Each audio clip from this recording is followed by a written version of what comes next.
What is going on, ladies and gentlemen? This is the Fourth and Fantasy Podcast, episode 39 coming your way.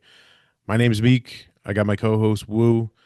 Wu, it's been a rough day for your boy over here. Yeah.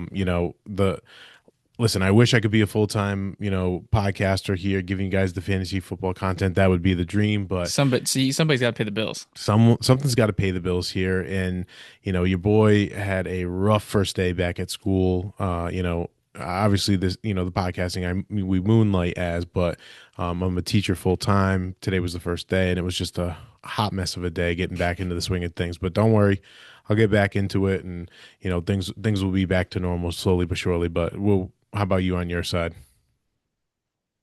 Yeah, I mean, definitely a tough day at work, but that's work for you. Coming off a holiday weekend, it's always tough going back. Had to do a little overtime today, so I'm running on fumes right now. But at the end of the day, you get to talk about fantasy football, it gives a little juice back in the Yep. bones. We'll And get a little lively here. and we got meaningful football happening in literally a day because this comes out on a Opening night. Wednesday. Opening night hmm is the next night. We got meaningful football, and I can't wait to sit down and watch that. I'm so excited Oh, I can't wait to fall asleep to that game. during it. Yeah, well, during it, but then I'll get back up. But just going to bed after watching the game like that, you're like, oh, my day just feels so fulfilled now. Right. So quick top of the show, ladies and gentlemen. Just want to let you know that we have officially hit 2,060 plus plays across Spotify, Apple Podcasts, and YouTube. That is thanks to the folks who are listening as you are on your audio format, who are watching on the video format that you have today. We appreciate you and we love you. Thank you very much. Make sure you're following us on all of our socials: Twitter at Fourth and Fantasy Pod, Instagram and TikTok at Fourth and Fantasy, YouTube at Fourth and Fantasy. Make sure you give us a like, follow, share, the 5-star ratings, all those good things, and maybe leave yourself a comment because you might see yourself on the show. Quick question I have for you today, Woo, is in the spirit of getting into NFL Week 1, what is one storyline in NFL Week 1 that you're paying attention to through the lens of fantasy football? I'll have you go first. Yeah, and I think I'm gonna go with a rookie here. I want to talk about Ashton Genty because there has been so much Ooh. hype about him coming into this season, and rightfully so. What he was able to do at Boise State was, you know, he picked a really bad year to have the season that he did because obviously it didn't end up winning the Heisman because of Travis Hunter. But oh my God, I mean, what a season at Boise State. The guy was just a wrecking ball with two legs, just running through everybody. There was very few people who were able to take him down. You saw it with how many rushing yards he had, how many touchdowns he had. So all of this hype now, he gets drafted in the first round in the top five to the Las Vegas Raider, or was he six to the Las Vegas Raiders? Yeah, 6. So when you have a running back, we've seen over the past couple of years, like prior to this season, we saw Saquon Barkley get picked second. Jahmyr Gibbs was picked number 10 or 12, I believe. And we were kind of in a point with the sport of football, like how much do we really value these running backs? Are teams willing to pay these guys on their contract extensions? Are they willing to draft them as high as they once were? So that was definitely a conversation we've been having over the past couple seasons. And clearly, when you got a guy like this in Ashton Genty, you're going to take him at six, and you want him to be a difference maker, especially day one. And I do expect him to be a difference maker on day one in Las Vegas. The backfield is his, in my opinion. It's just really exciting to, what we saw in college. Now we get to see this on an NFL field. What does he look like running next to NFL guys rather than just playing at Boise State? Not to knock Boise State in any way, but it's not one of the bigger conferences in college football. So definitely exciting to see him hit the field. I've seen him go in the first round of fantasy drafts, Oh, over these almost past every couple draft weeks. I'm in. Exactly. So if he's not going in this, if he's not going at the end of the first, it's towards the middle. So I'm just really excited to see what that turns out to be, for his rookie season. There's a lot of juice behind him, and I'm rooting for him. Yeah. It just feels like whenever we talk about like the rookie class of things, like he just automatically gets excluded out of it. You know what I mean? Completely Because different of tier. how talented he is, So I'm with you. Like I kind of want to see, like, does he live up to the hype of and the talent that, has been promised, what we've seen with our eyeballs, you know what I mean, watching him on, with college football film and things like that. It's going to be really exciting. And he gets a good test week 1. They play New England at New Yep. England. That's not a slouch of a defense. There's some good players there, and Mike Vrabel's going to get them ready to play week Oh 1. You yeah. know what I mean? They're going to play physical football, and is he going to step up to the challenge? Exactly. That's the question. Yeah. For me, you know, staying kind of in the running back category, I'm interested to see how this new look Seattle Seahawks offense is going to look week one. You know, I've sat here and pound the drum all summer about, Kenneth Walker, to keep your eyes out on him and this potential scheme. And then, eventually made him a my guy for this fantasy football season. And it's just I want to see number.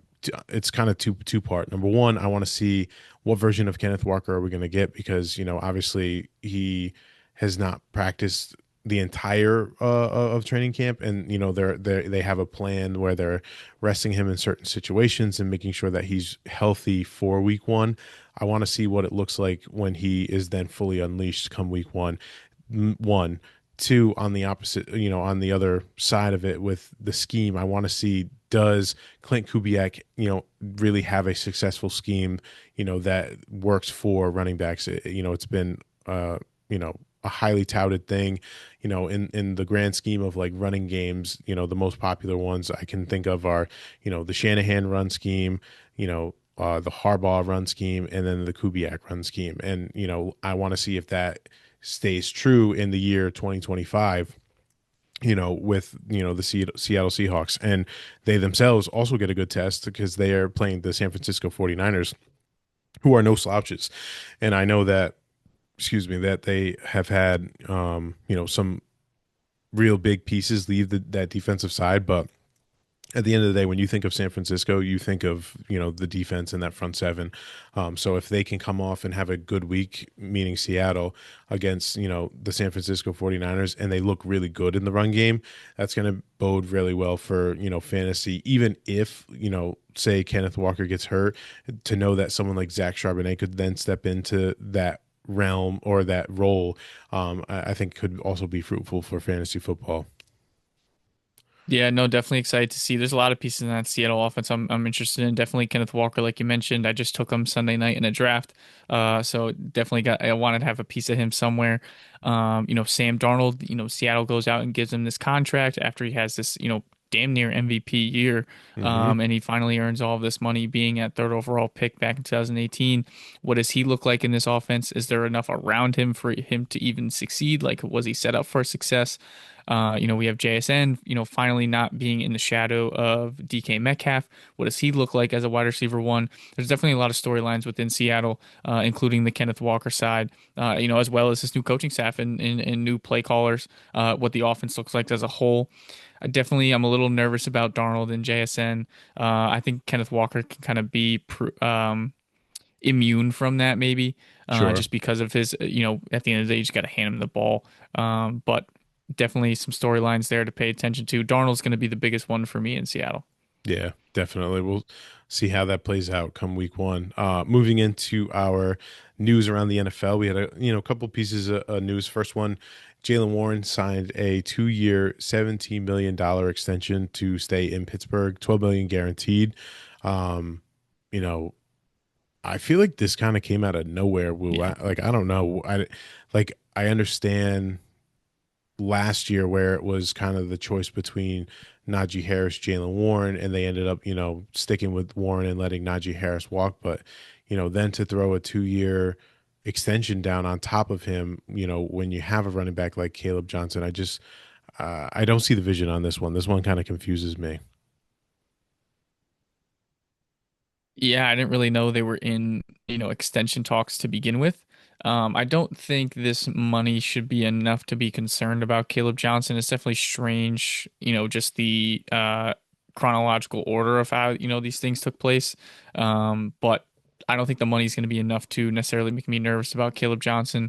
Again, with rookie running backs, it's not going to be a week one thing where he goes out and dominates. At least I don't think it will be. Normally it's, towards the end of the season, maybe after a bye, that things start to pick up. I mean, I guess it makes sense for the Pittsburgh Steelers as a football team, building a roster, having, a running back who can be out there for third downs and pass catching plays, giving you that different dynamic, out of your backfield.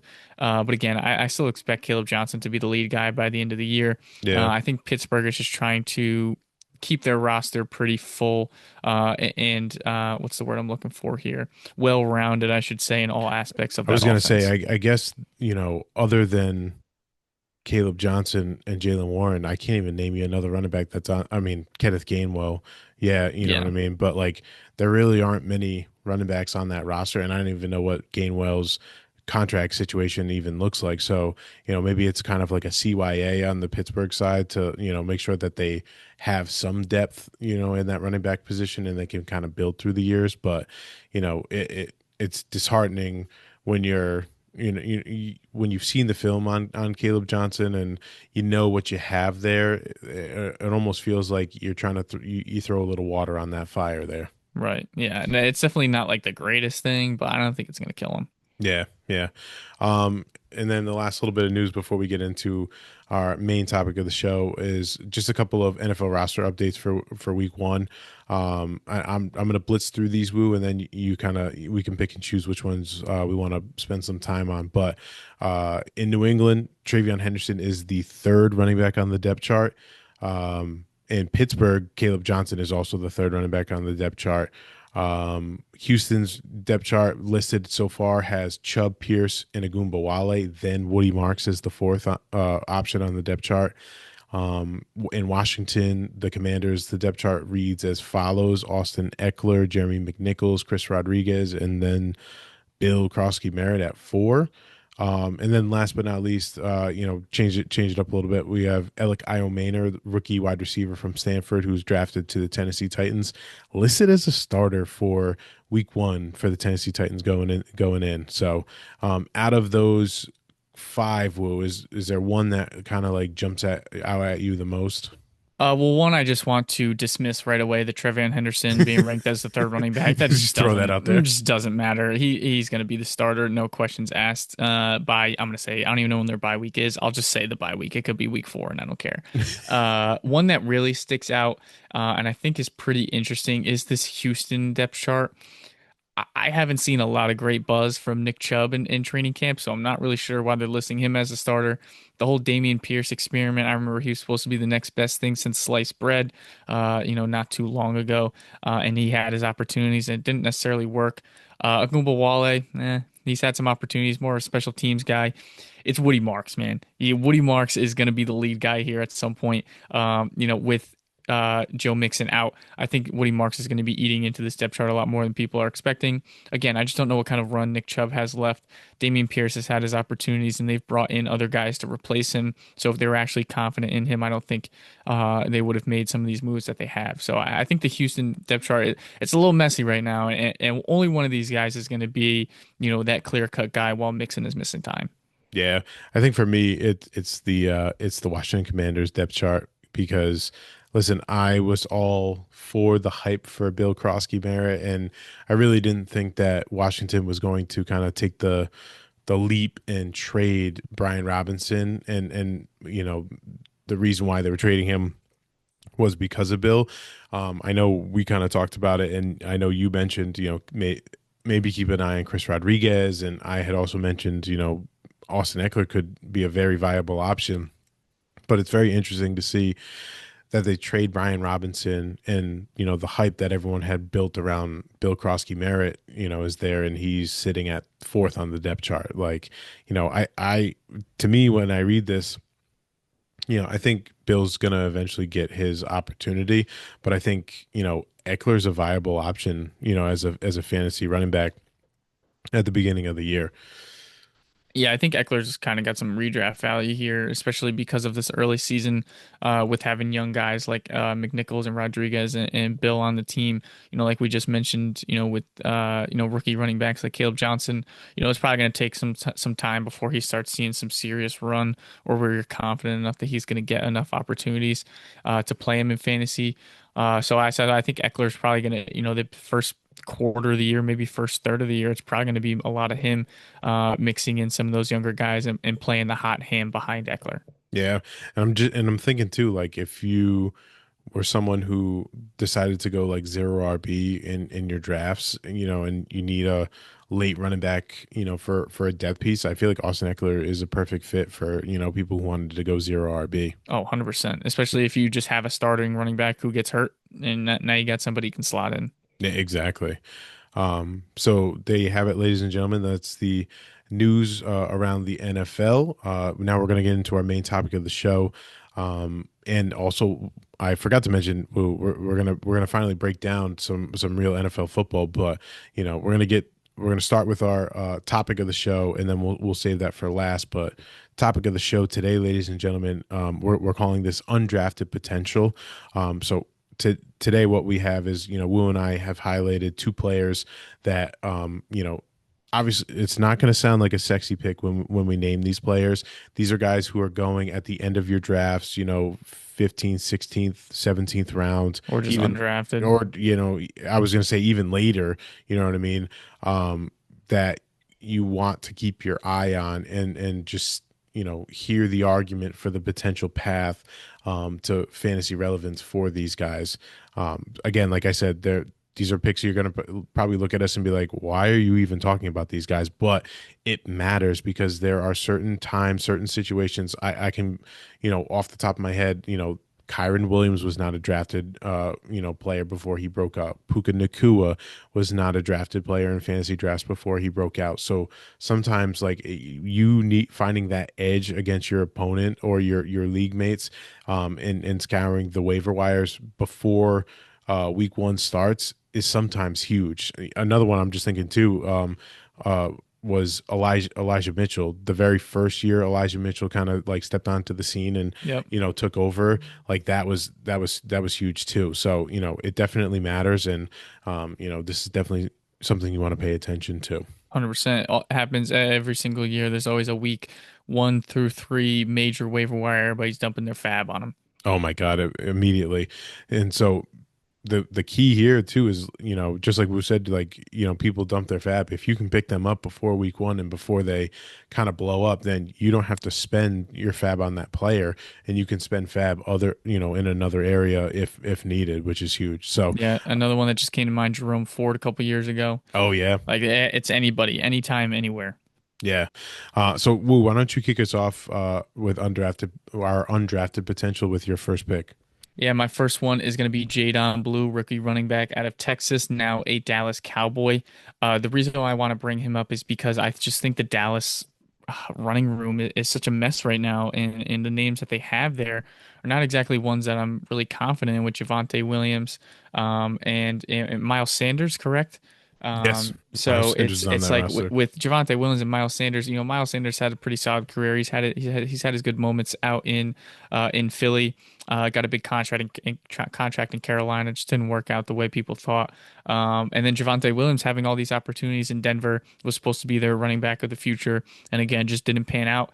So now Jadon Blue comes in from Texas and kind of steps into like a great scenario for him where he can kind of, without really doing too much or needing too much to go his way, he can kind of work his way up this depth chart.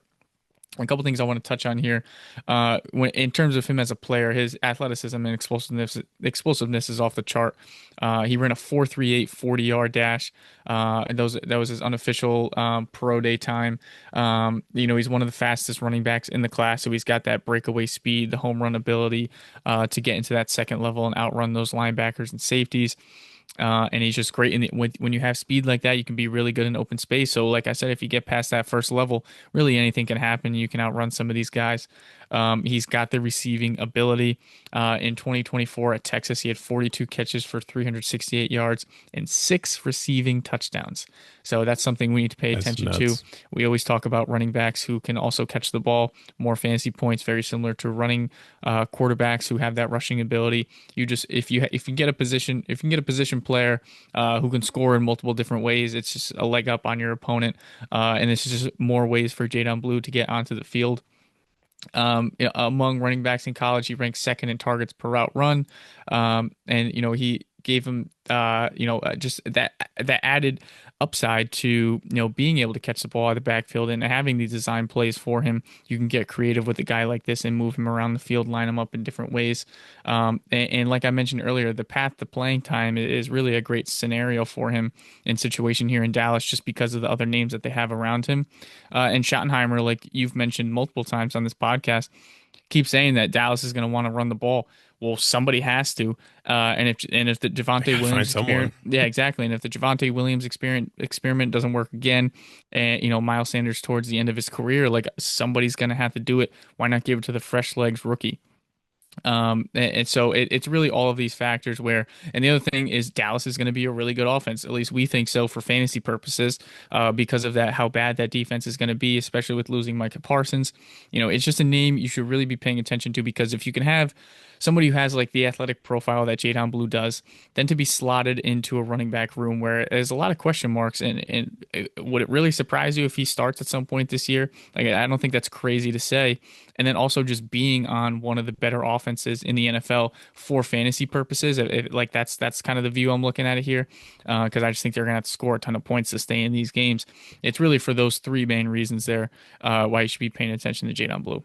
Absolutely. And I didn't want to interject as you were going over your point, but to be honest with you, he doesn't need to start at all. Like Yeah. he could have zero starts and be totally relevant for fantasy football. And the reason why is because the Dallas Cowboys defense is so bad that the offense could be playing down the majority of the season. And if they're playing down, they're not going to be running the football with Javonte Williams or Miles Sanders. They're going to have to throw the ball to keep in games. And they're probably going to want to have Jadon Blue on the field, catching dump offs from Dak and maybe a little screen here or there. So he maybe just become more relevant because of how inefficient that defense is, and he just sees playing time. But he might not even be the starter, and that's Right. totally fine. I'd be willing to take the stab on him in that situation. Yeah, and he doesn't cost you anything. I've seen him go undrafted plenty of times. Exactly. I love that pick. That's a great one. I'm gonna go into my first undrafted potential, and it's gonna be Ollie Gordon, rookie running back for the Miami Dolphins. Wu and I have sat here and talked about Ollie Gordon, but if you do not remember, at Oklahoma State, Ollie Gordon led the nation in rushing in 2023 with 1,732 yards and 21 touchdowns. He was also the Doak Walker Award winner, meaning he was the nation's top running back. And there was so much buzz. He averaged 6 yards a carry across 20 plus attempts per game, which is, a great stat to show, the efficiency and, just the overall effectiveness that Ollie Gordon had brought to Oklahoma State. You fast forward to, 2024, major struggles, with that team. They didn't live up to the expectation of what they had back in 2023. The offensive line struggled tremendously, and Ollie Gordon was kind of the huge kind of person who took a bump or a step down because of that, and that really hurt his draft stock. And then going into the draft, his analytics were still there. He was fifth overall. In most of these traits, he had a 24% avoided tackle rate, an 8.2% breakaway run rate. Sorry, and coupled with the stats that he had in 2023, and things like that. Like it was kind of like a recipe for disaster. Sorry, I meant 2024. But going into the draft, he slips to round 6. He goes to Miami, and at first it kind of hurts because you expected him to maybe be a potential day 2 or an early day 3 pick, and he drops to the second to last round in the NFL draft. But after kind of the dust settles with the NFL draft, you start to really kind of look around this depth chart and notice that Miami brought him in to be, the bruising early down back. He's 6'2", 225, and really only Jalen Wright was the only one, and they brought in Alexander Madison to be those early down backs, because obviously Devon Achane is going to go and get his. But as the summer kind of played out, Ollie Gordon's stock started to rise, and he started to kind of show out in camp. And then, the other names I mentioned, Jalen Wright and Alexander Madison. Madison's out for the season with a neck injury, Yep. so he's gone. And Jalen Wright is also sidelined, I believe, with a calf injury. I can't remember what it is, but he's not playing week one. And, and then earlier, or sorry, this past couple of weeks, we had heard that Devon Achane, had an injured calf and all of those things. So then you start to, once that news of like Devon Achane had an injured calf and Madison's out, it's like you look around that running back room and there's Ollie Gordon. He's the only other guy there.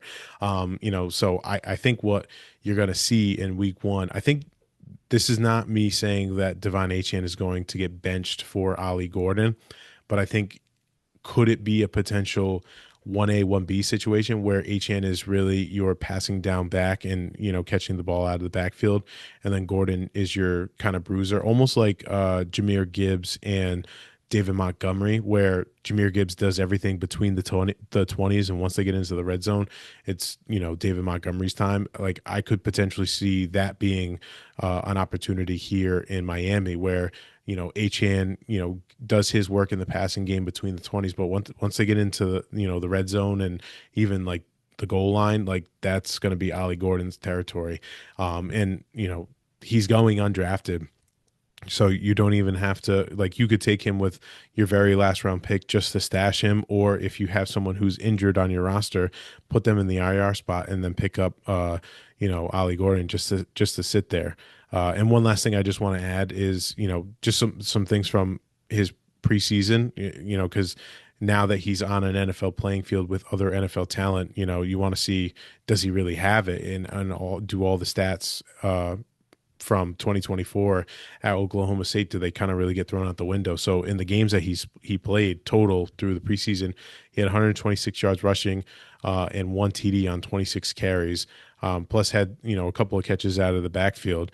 And Mike McDaniel had praised his physicality, his assignment mastery, and his readiness, saying that he didn't look too big for the moment, which are all good things that you want to hear from a coach talking about a rookie running back. So with these things kind of taken into account, you might want to consider stashing Ollie Gordon on your roster for week one. Yeah, I think the Gordon pick is great. We all saw what he did, or maybe not, but back in 2023 with Oklahoma State, he was the Genty before Genty was even a thing. It was he was that Right. good in that 2023 season, and unfortunately his draft stock tanks just because Oklahoma State just didn't have a good roster in 2024, and that just really destroyed all the momentum he had there. At one point, I was like, oh man, this guy might not even get drafted for how far he was sliding. Yeah. And now he ends up in Miami.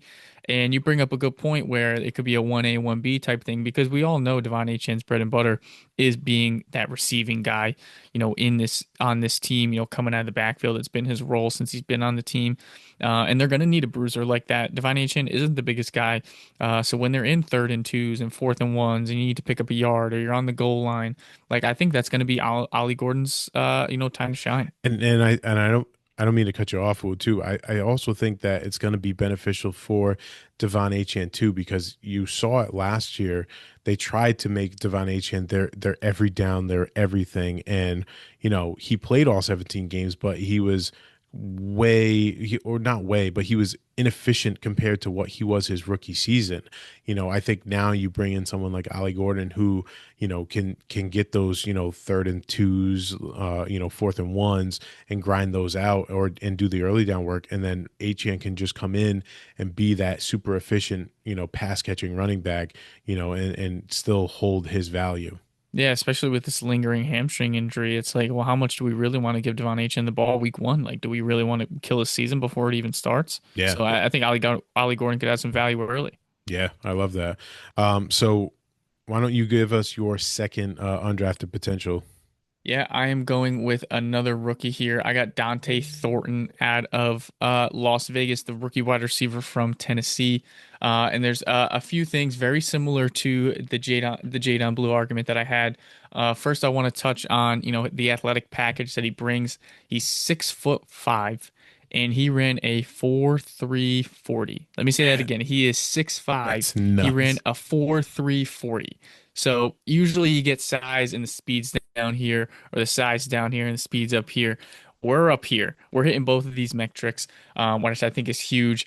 I've seen some comparisons based on the speed and the size ability, Oh, compared to Calvin Johnson and the whoa. DK Metcalf of the world, where you are just like an outlier. Listen, this is talking strictly off physical ability. I'm not saying he's going to be either one of those guys, but when you have size like that and that speed, those are kind of the names that come to mind. And when it comes to the situation that he's in, again, very similar to Jadon Blue. He lands in Vegas, a pretty young roster, not a lot of pass catchers besides Brock Bowers. Jacoby Myers was that established wide receiver one, but all of a sudden his name is in trade talks now. Is he even going to be a Las Vegas Raider for this entire season? So therefore opens up some opportunities for Thornton. The other thing is for the Raiders. Chip Kelly's the new offensive coordinator. He likes to stretch the field, get guys moving all around the field. Is this just a really good situation for Thornton to, bud early in his young NFL career? He was a fourth round pick. He wasn't exactly that deep in the draft, so there's some decent draft capital behind him. And again, with the Raiders, they bring in Geno Smith this year. Quarterback play, it's definitely an upgrade from the quarterback play they had last year. Geno Smith known to have a pretty solid deep ball. When you got a guy who's 6'5" who can run a 4.3 40, I like to think you're putting him outside and telling him to beat that defender, if he's got a one-on-one matchup, and Geno Smith's going to get you the ball. So I think there's going to be some really good opportunities for him there. And again, if he right now he's slotted ahead of Jack Beck on that depth chart as a starting wide receiver, so that has to mean something. We could be seeing him out there week one with a decent amount of snap percentages. And again, if Jacoby Myers is not on this roster for the entire season, who else is catching the ball? Yeah.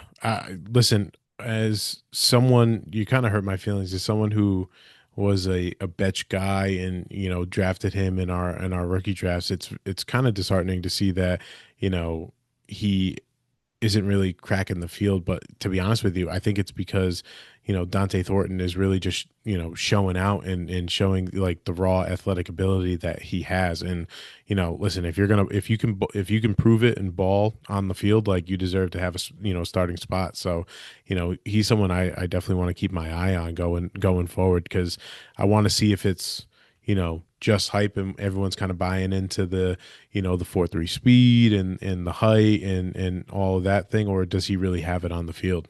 Yeah, the physicalities are nice to look at on paper, but at the end of the day, it's what you do on the football field. I just think he's going to have opportunities, similar to Igbuka, where he could walk in week one as a rookie, and all of a sudden there's all these target opportunities for him, on the field. So I think it's a very similar scenario to that, and also just again similar to the Jadon Blue situation, where the rest of the position room around him isn't exactly concrete, and there's no studs that are well above the position group. So I just think there's opportunities for him early. Yeah, I would also say too, like just to throw on top of this argument, um, don't be discouraged by the early weeks that you Oh probably yeah. get, because here's the thing too, is that as of this recording, they still have not dealt Jacoby Myers, and I think that they'll probably go into the season with Myers there. They also signed Amari Cooper on that roster, to add some veteran, wide receiver play. So I think he might not get as much run as people think to start, but they also have a week 8 bye. And we've always talked about how teams go into the bye, and rookie wide receivers really come out of that bye and getting a lot of work. And I could see that second half of the year, weeks 9 to 18, where Dante Thornton really starts to kind of show out and shine. And who knows, maybe by the trade deadline, I don't know which week that is exactly, but maybe Myers finally does ship out and the opportunity is there. In that second half of the year, man, watch out. Yeah, absolutely. All right, I'm gonna round it out with my last pick for an undrafted potential. I also am going to give you a wide receiver, and it's going to be Josh Palmer, wide receiver for the Buffalo Bills.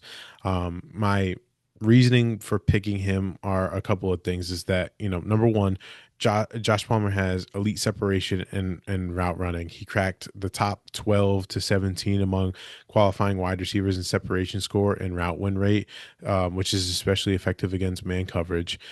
He's in a new situation this year. He signed a multi-year deal with Buffalo and joins them. The Bills, that is clearly lacking a a wide receiver one, but honestly, just a top target for Josh Allen. And he is someone who could potentially just fit right in, and kind of be that number one target. There's already been kind of early praise, during training camp. Beat reporters have noted that Josh Allen has had a strong rapport with Josh Palmer, and Allen has also said that he is, quote, one of the best route runners he's worked with, end quote, which is kind of huge to say, It's high because praise. he's worked with guys like Amari Cooper, although he's been older in his career, and other guys of that ilk. The other thing too is, like I said, the target competition is a fluid situation, as Wu likes to say. It's very fluid. Obviously they paid Khalil Shakir, big money to be their number one wide receiver. But to be honest with you, he just doesn't profile as, a true number one wide receiver. Josh Palmer is someone who, really could profile when you look at his, his build as a true number one wide receiver. Sleeper's not loading on me really quick, but I was going to give you, I don't have it, his height and weight, but he's someone who can play on the outside, has great route running skills, and then, can go up and get the ball.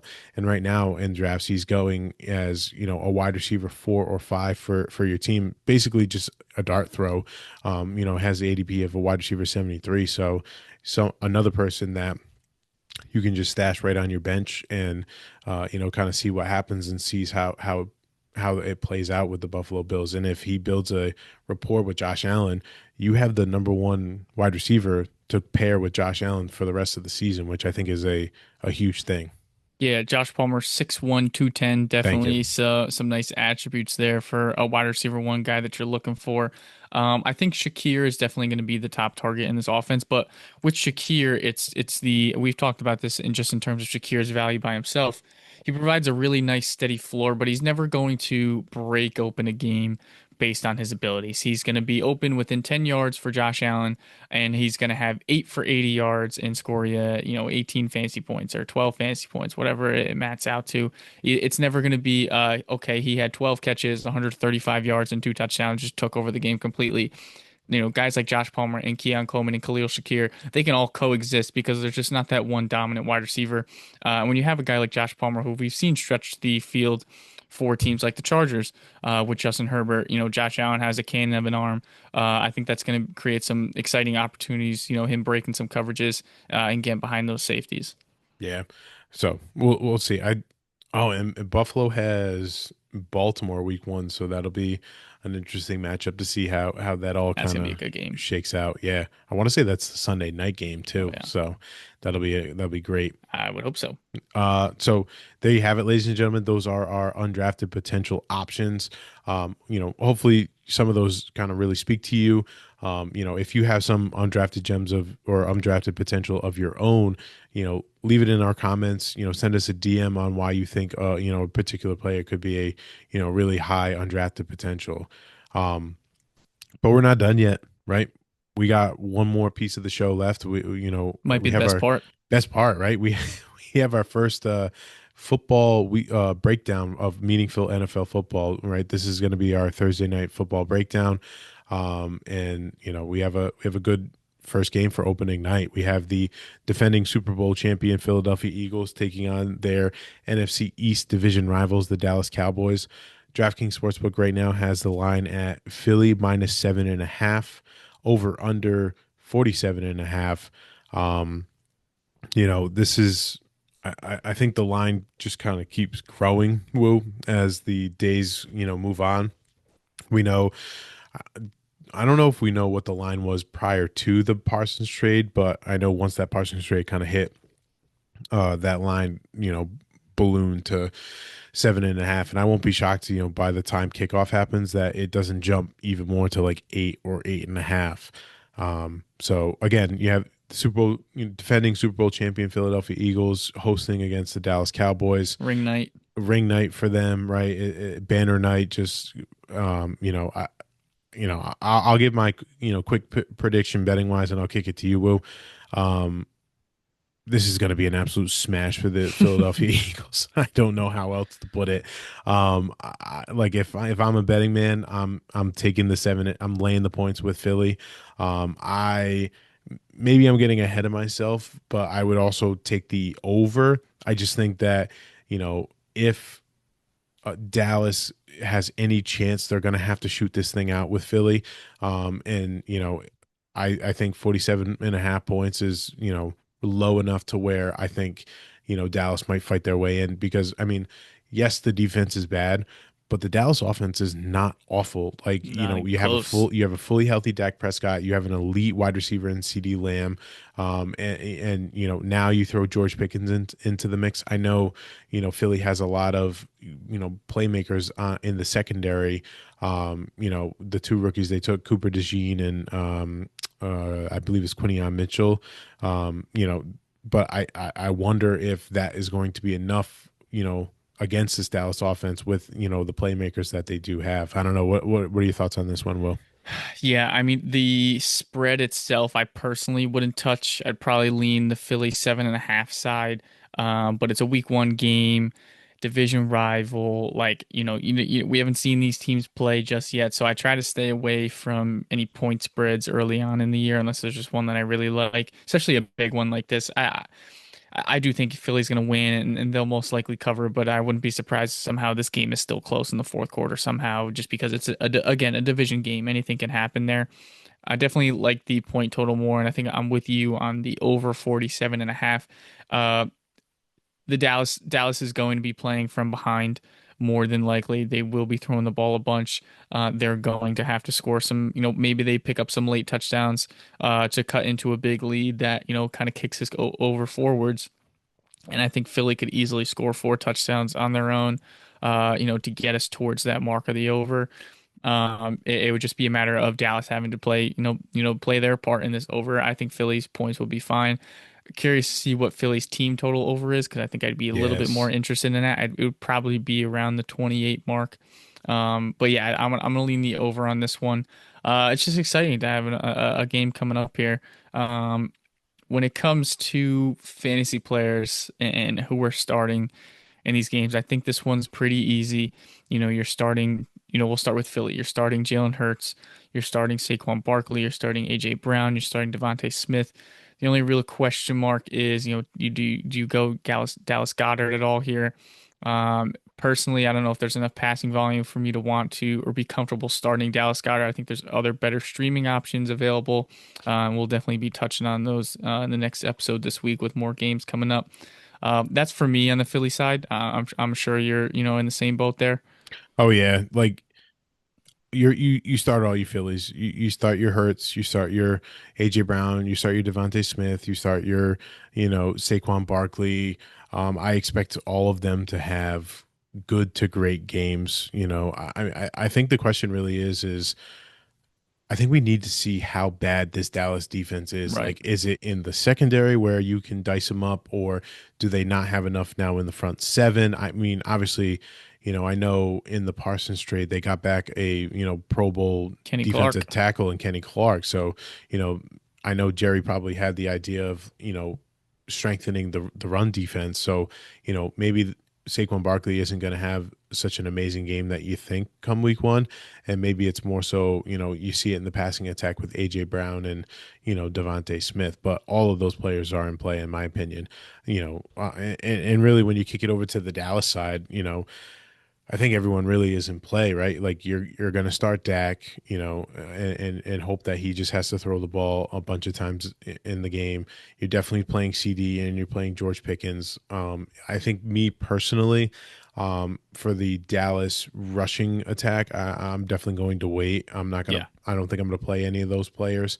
If you were in desperation, say you were someone who, took Joe Mixon in the draft and you realize now you don't have him for the first 4 weeks, or you took like a Quinshon Judkins and you don't have him.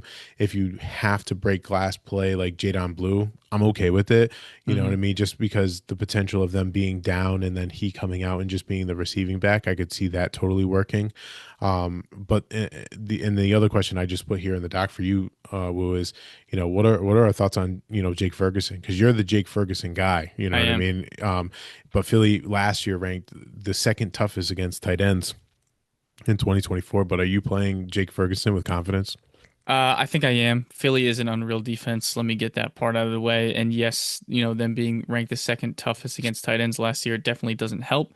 However, we are not in 2024 anymore. This is 2025 in the It's 2026 a new NFL year. season. It's a new year. Everybody gets a blank slate. So until Philly proves me wrong, I'm starting Jake Ferguson. Again, it goes to the argument of Dallas is going to have to throw the ball so much. Like they're going to be down in this game.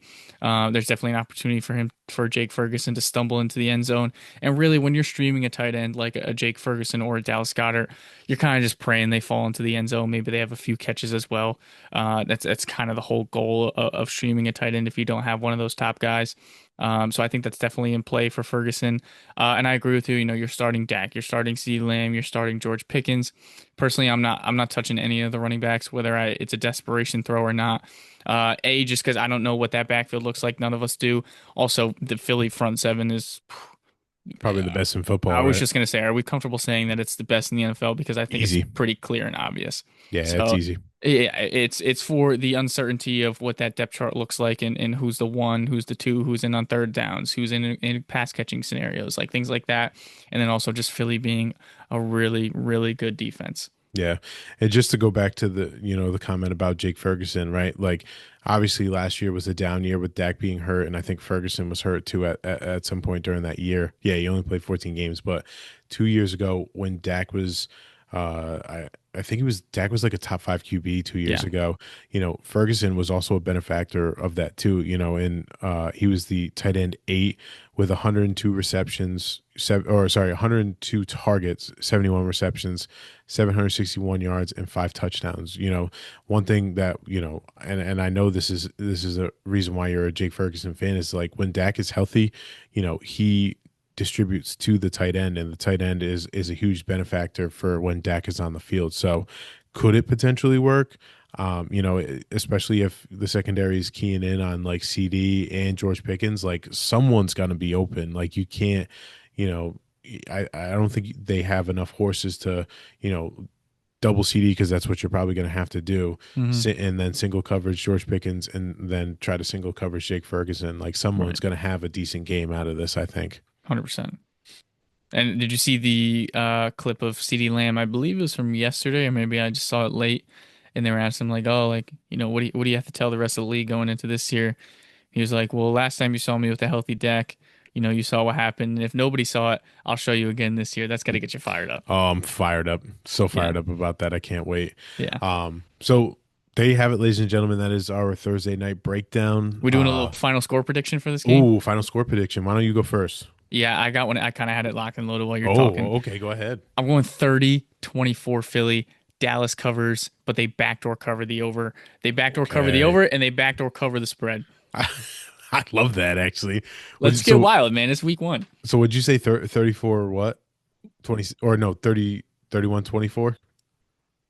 I got 30-24 Philly. I like that with the backdoor Yep. cover. Okay. Um I'm gonna say I don't think they cover, but I think there'll be enough points to hit the over. I'm gonna say this is gonna be a 34. I'm gonna go 34 like 20 Okay. battle. You know what I mean? I think at this defense is going to overpower, the Dallas offense, and they're going to try their best. And I think there's going to be a lot of garbage time, yards for Dak and CD and all those guys to where they have great fantasy performances. But I think in the grand scheme of things of the wins and losses area, I think they're going to royally struggle, Yeah. especially with this Philly defense, Philly offense. I got to get So my football math back, calculating these overs, watching yes, these games. we got to get the model back, Woo. The model. Oh my God. I gotta dig back into my Dig back Excel into the model, right? my Excel bag. Yeah. So there you have it, ladies and gentlemen. That is our uh, episode for today, right? Episode 39. It's kind of crazy that the first episode for all of our, fantasy football breakdown is going to be 40. It'd be our 40th episode. It's almost like we Um, planned it. yeah, right. It is almost like we planned it. But just like I said at the top of the show, make sure you are following us on all of our socials: Twitter at Fourth and Fantasy Pod, Instagram and TikTok at Fourth and Fantasy, YouTube at Fourth and Fantasy. Please give us a like, follow, share, 5-star ratings, and leave us a comment on our socials or on the podcast, because you may see yourself on the show. But we're excited, ladies and gentlemen, to keep this going. Next time you see us, we're going to be breaking down all, what is it? There'll be 15 matchups Yep. left over. So we'll have 15 matchups left over to break down. And then we roll, man. Like, we just go into the NFL season, and we just don't stop. So I hope you got your spot picked out on the couch. oh yeah, I got to get the man cave down here. We'll Yeah. set up for, and the TV and everything, so we're ready to watch some football down here. But 100%. with that being said, ladies and gentlemen, we will see you on the other side. See ya.